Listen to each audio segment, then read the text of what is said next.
ካብ ዝገርመኪ ብዙሓት ኣዋልዲ ዝፈልጥ ምስ ደስ ዝበለኒ ጓል ፍቅሪ ክጅምር ምስ ከኣልኩም ዝደለኒ ስለ ዝነበራ ማለት እዩ። ግና ንሳ ኩለንተ ናይ ሰለስተ ጸረቶ ይግደስለና ነበርኩን። ሕጂ ግና ንኩለን ኣዋልድ ጸሊእ ኣለኹም። ድሕር ደጊም ንጓል ኣንስተይቲ ዝድንቅዝ ልቢ ኣይክሕልወኒ። ጓል ጨካን ፍጥረት እዮም። ዝሓሸን ተረኺባ ኣብ ዝኾነ ሰዓት ክትከይድ ዘይትጽገም ፍጥረት እዮም። ኣብ ጭካነ ጓል ኣንስተይቲ ከውድቐካ የብሉን። ስለዚ ንኣኹን ሸለል ዝበልኩኺ ብኸምኡ ሕጂኸ ናፂሩልክ ዶ ምስ በላም ስቂላ ተመሲጣ ክሰምዖ ዳሕረ መጽናሕ ይገርም ይበለቱ። ዘርባዓ ጸለት መበቃ ክትሕፀ ምስ በለቱም ገሪምኩ ዶ ፍጥረትክን ፍሉይ የ5 ዓመት ተርክብና ማይ ጅልሐትሉ ጠንጢናት ንኸደት እንታይ ኣለውስከ ናይ ፍትወት ምልክት እንተዘይ ተርአኒ ዋላስ ከም መሓለውታ ተርአ ነይራ ዘገርም ምስ በላ ምስኣኸ ዝኾነ ስገር ክፈፂሙ ዶ ምስ በለቱ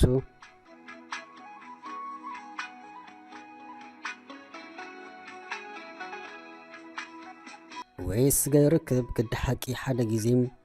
ኣብ ከንፈራስ ኢሜ ነይረም ኣሕርቐት ናይ ኩሬትም እንተ ትጸልዓ ነይራ ስቕ ምስ በለዶ ኣይመስለንን እሞ ኣነ ትፈትውና ኢለ እንተሓሰብኩ ይተሓዘለይዶም ኣይተሓዘልካ እንዲ ብሓፈሻ ንኣኻ ገዲፋ ናብ ካልእ ዘኸደ ምክንያት እንታይ ኢልካ ትግምት? ጠባ ካይዱ ኣካይዳ ከምሻለካ ገለ ምስ በለቶም እንታይ ፈሊጠ ኢልክኒኺ ጠባይ ጥዑም እዩ ናይ ዝኾነ ወልፊ ድማ የብለይን ስርሐት ጽሑፍ ደሞዙን ጽቡቕ እዩ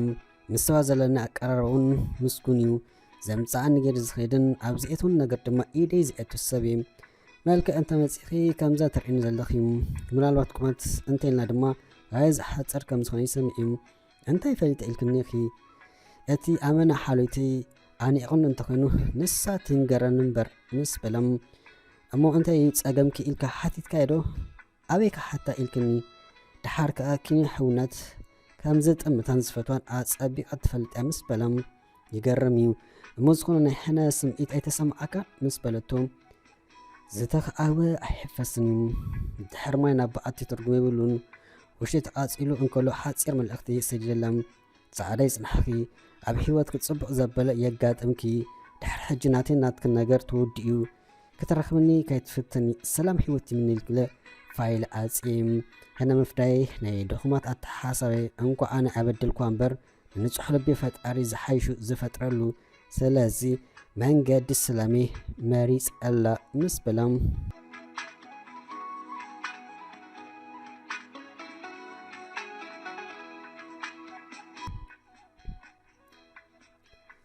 ጽቡቕ ጌርካ እምበር ንስቲኻ ዝሓይሽ ሰብ ምርጮ ክገብር መሰል እዩ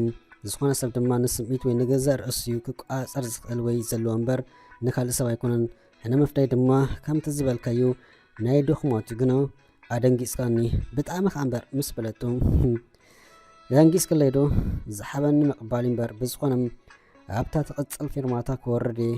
ጽቡቕ ሌላ ኣይብለክን እዩ ድሓን ጸገም ይብልን ግና ንኩለን ኣዋልድ ኣብ ሓንቲ ዘንቢል ኣኣቲኻ ኣይትምዘለን ክብለካ ጥራሕ ዝደሊ ኣብ ሕይወትካ ኣነውን ሰናይ ይምነኢልካ ዝሓሸት ጓለ ክትመጻእካ ስለ ትኽእል እውን ልብኻ ኣይትዕፀው ኢላ ስቕ በለት ድሕሪ 2 ደቂቕ ባቡር ደው ኢላ ቻው ከማን ኣይበላን ወሪዱ ዳኣ ኸደም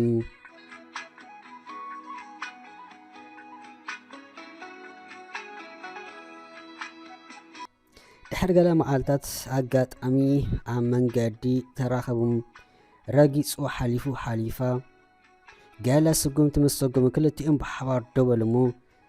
ንድሕሪት ግልጽ ምስ በሉ ዓይንን ዓይን ተጋጨው ንገለ ካልኢታት ብደውም ምስ ተጠማመቱ ንድሕሪት ሰጉማ ሓቂ ኣባቡር ምስ በለቶ እወ ኣነ ከኣበይ ዝፈልጣ ኢለኩ ምስ በላም ሕጁን በታ ጓል ዝጸላኣኻዮ ዲኻ ዘለኻ ዋላስ ቁሩብ ሕድገት ጌርካ ኣለኻ ምስ በለቱም ነብሰይ ኣብ ምርግጋእ ቃልሰይ ዘለኹም ካብቲ ወጥሪ ክገላገል ኣብ ጽዑቕ ስራሕን ስፖርታዊ ነጥፈታት እየ ዘለኹም ካብ ዝገርመኪ ሓንጎለይ ቢዚ ገይረ የቃኒ ምስ በላ ጽቡቕ እምበር ጠቕሊላ ካብ ሓንጎልካ ክትወፅእ ተስፋ ይገብር እሞ ሕጂ ኸ ክንላለ ንኽእል ዶ ምስ ሓተተት ግደፍኒ ህይወተይ ብሰላም ክመርሕ መሓሩኒ ክርእየካ ከለኹ ተጓድኢ ኣይትመስልኒ ግን ድማ እቲ እውን ከምኡ እያ ነይራ ስለዚ ናብ መንገድና ደኣ ዝሓፍተይ ስለቲ ተገዳስነትክ ምስናይ ኣክብሮተይ የቐንለይ ገዲፍዎም መንገዱ ገበረም ብደዋ ብዓይን ዓፋንያ መንገዳ ገበረት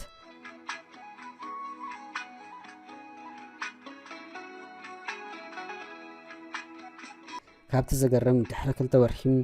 ኣብ ተመሳሳሊ ባቡር ምስ ዛጓል ኣይራኸቡን ክልቲኦም ምእማኖም ተጸጊሞም ሽዑ በለቶ ኣታ ሰብ ፈጣሪ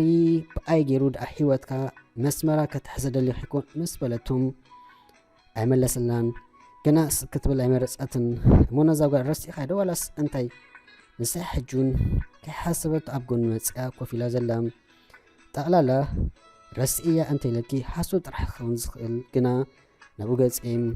ሓደ ዝተረዳእኹ ነገር እሞ ከዓ ኣብ ስደትን እዚ ተወሲኾ ነብሰይ ብኣለይ ክከላኸላ እንተዘይክእለ ናብ ሕልም ዝበለ ፀርፊ ምእተዊ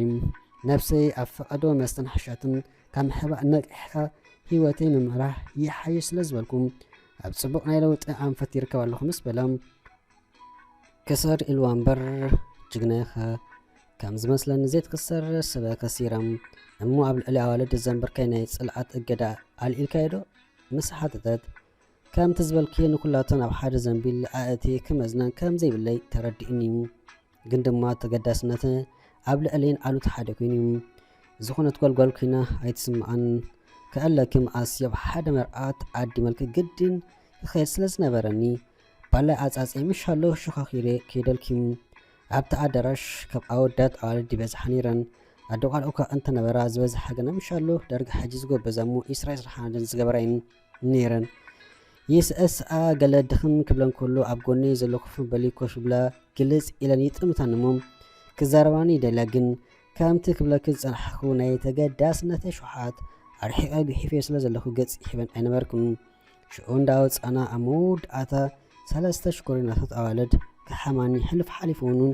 ክጸርፋኒ ሰምዒም ማለት በጥራም ዝዓይነቱ ምሻሎ ምስ በላ ግና ሓቀይ ብዓይኒ ጽልኢ ኣይረኣኸን ምስ በለቶም ግዲ ሓቂ ከምቲ ዝበልኩኹም ክቐርበክን እዩ ዘይደሊ እምበር ንዋላ ሓደ ዘይገበርኒ ሰብ ክጸልእ ጽቡቕ ኣይኮነን መስለኒ ምስ በለም ጽቡቕ ኣለኻ እሞ ኣነ ራሒል ይበሃል መን ክብል ምስ በለቱ ድሕሪ እጢሚጢ ናሖም ክብል መለሰላ ጽቡቕ ሌላ ናሖም ሓወይ ናቲ ዛንታኸ ክትሰምዕ ትደልዶ ምስ በለቱ ተዛረቢ ምእንቲ ርእሱ ነዊሕ መንገዲ ዘለኒ ምስ በላ